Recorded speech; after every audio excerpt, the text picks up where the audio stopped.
Hello,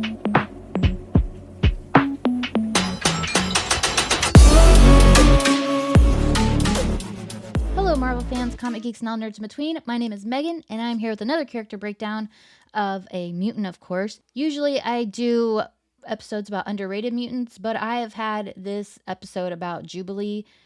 I've had the script written, and it's just been burning a hole in my pocket this whole time. So we're going to talk about Jubilee today. Jubilee first appeared in Uncanny X-Men number 244 in January of 1989, and she was created by Chris Claremont and Mark Silvestri. Jubilee Lee. It's a hard thing to say. Jubilation Lee, aka Jubilee, grew up living in what looked like the perfect life. Born to wealthy Hong Kong immigrants, raised in Beverly Hills, California, and she went to an elite private school where she quickly stood out as a very gifted gymnast. But everything changed the night her mutant powers surfaced. While running from mall security, the stress triggered a massive burst of explosion, which was light energy coming from her hands. It dazzled everyone around her and gave her just enough time to escape. Not long after, tragedy struck. Jubilee's parents were killed in a mysterious car accident, leaving her completely alone. She was sent to an orphanage, but she hated it and eventually ran away, surviving by hiding out in a Hollywood mall. So as you can see, malls are kind of her thing. Her powers kept causing problems. A mall security eventually hired mutant hunters called the M Squad to capture her. Jubilee fought back the best she could, but she was rescued by a group of X-Men, Dazzler, Psylocke, Rogue, and Storm, who just so happened to be nearby. Curious and desperate for somewhere to belong, Jubilee secretly followed them through a portal to the X-Men's hidden base in the Australian outback. At first, she survived by hiding in the shadows, stealing food, borrowing clothes, and watching the X-Men from a distance. Everything changed when she discovered Wolverine brutally tortured and left hanging on a cross near death by the Reavers.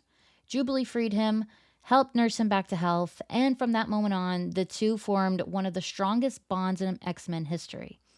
Together, they fought through Hong Kong's criminal underworld, battled the Mandarin in the Hand, helped free Psylocke from brainwashing when she was revealed to be Lady Mandarin, then she was transferred into an Asian body. It was a whole thing, and survived some of the deadliest missions imaginable. I just want to say Psylocke's backstory, if you're confused about it, you should be. I have a breakdown of Psylocke explaining her background, but it's a whole lot. But she's a cool character, so we like her. Eventually, Jubilee officially joined the X-Men alongside Storm, Gambit, Banshee, Forge, Psylocke, and Wolverine. Even though the team tried to protect her because of her age, Jubilee constantly proved she could handle herself. She fought enemies like Omega Red, the Brood, Sentinels, Sabretooth, the Skrulls, and Mojo, often saving lives with quick thinking and sheer guts. Also, a quick side note, I absolutely hate Mojo.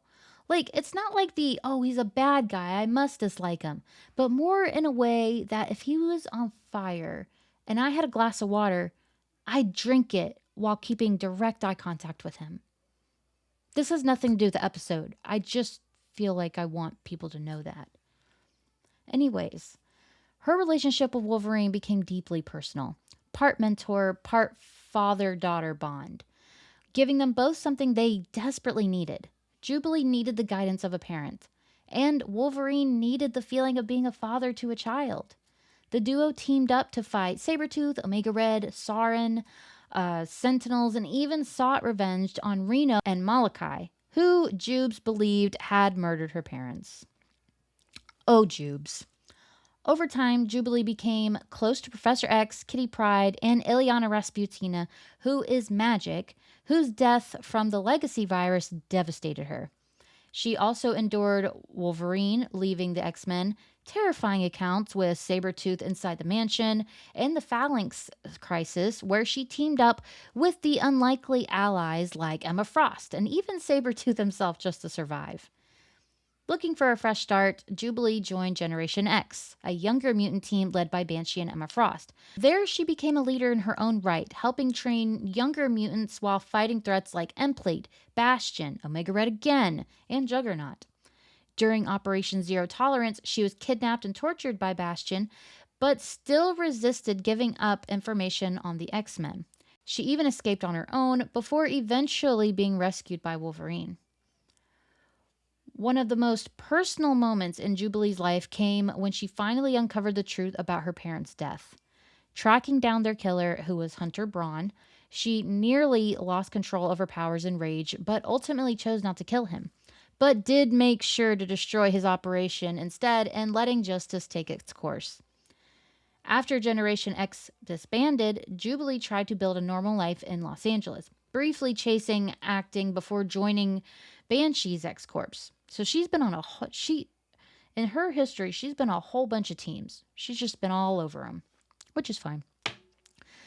But tragedy kept following her. Her close friend Skin was murdered by the anti mutant Church of Humanity, pushing Jubilee into another emotional spiral. She later reunited with Wolverine, lived with her Aunt Hope for a while, and tried finding something that at least resembled stability again.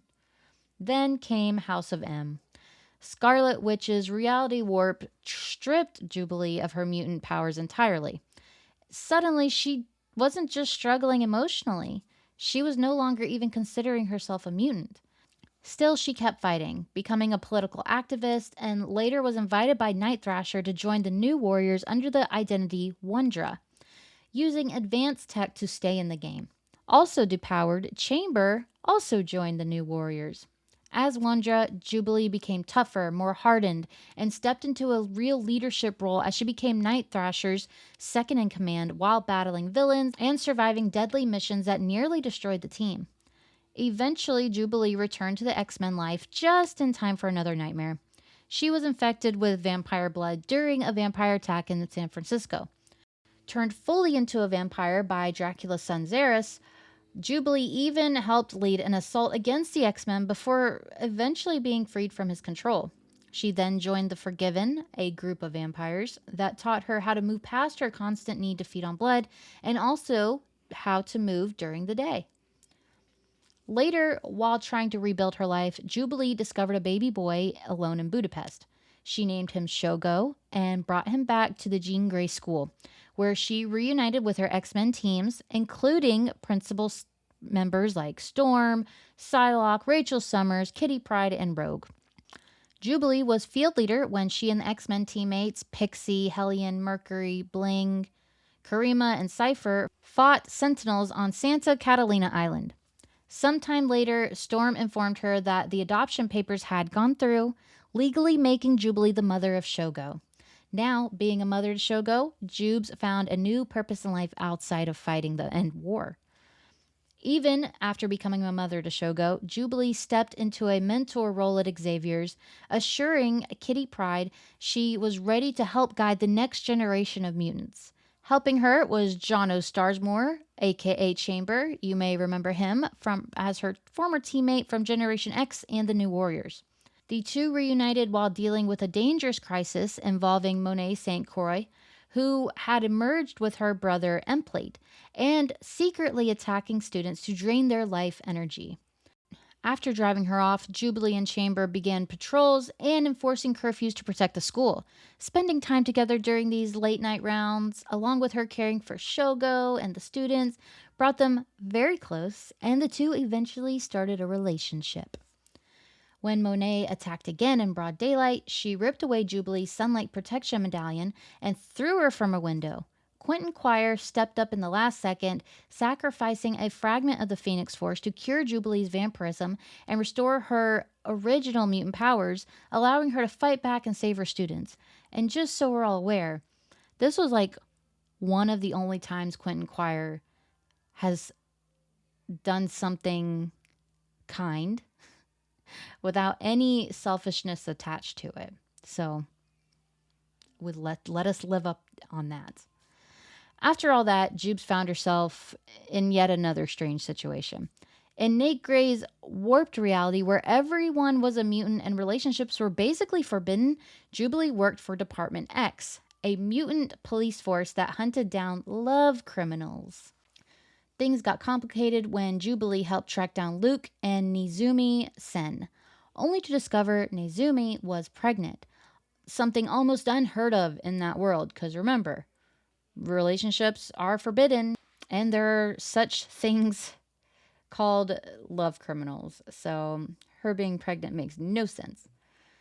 Later, Jubilee found out Nizumi had been chained up and abused in Department X's basement, which deeply shook her, and she did not stand for it. After Nizumi escaped and gave birth on her own, she confronted Jubilee with her newborn baby. Seeing the child reminded Jubilee of Shogo, and she immediately switched sides. She helped Nizumi care for the baby, stole supplies and money for her to escape, and helped her disappear to safety, fully realizing the world they were living in was completely broken. Later in the mainstream timeline, Jubilee reunited with Shogo, who had been looked after by Chamber and Karma, during the celebration of Mutant Nation of Krakoa. Not long after, she joined the new version of Excalibur. Jubilee was later among the mutants killed during Orcus and Nimrod's massacre at the Hellfire Gala, but she was eventually resurrected by Ascani in the White Hot Room. Where is she now, you ask? She is sitting pretty at the Haven House in Louisiana as a part of Rogue's X-Men team. She's accompanied by Nightcrawler, Rogue, Gambit, Wolverine, and the Outliers. They've gone through the strangest of situations, come together as a team and as mentors to the Outliers, and has shown time and time again that the X-Men do not quit on each other. In her life as a mutant, Jubilee has gone through the biggest and most tragic occurrences, but also the most wonderful ones. Jubilee evolved from a reckless runaway to a mentor, a teacher, a protector for the next generation of mutants. She rejoined her old friends, rebuilt relationships, even regained her original mutant powers after being cured of vampirism. Through every version of her life, orphan, runaway, X-Man, vampire, teacher, leader, mother, Jubilee never stopped fighting for the people she cared about. And honestly, that's what makes Jubilee special. She was never the strongest mutant in the room. She knew that. She didn't have god-tier powers or cosmic importance. But no matter how much loss, trauma, or chaos hit her, she kept getting back up. Still sarcastic, still loyal, still throwing fireworks in the dark when everyone else thought the fight was over. So that is Jubilee, Jubilation Lee. I'd say she's a pretty iconic character. I like her in the comics. I really hate her in the shows. Like, I cannot stand Jubilee in X-Men, the animated series. I don't know what it is. She's so irritating. But in the comics, she's great. And if you want to catch up on where Jubilee is these days, check out Gail Simone's The Uncanny X-Men run. It is ongoing. It is fantastic. And it is everything that I love about the X-Men. So, with that being said, I hope you enjoyed this episode. I hope you'll like and subscribe, and I hope you have a marvelous day.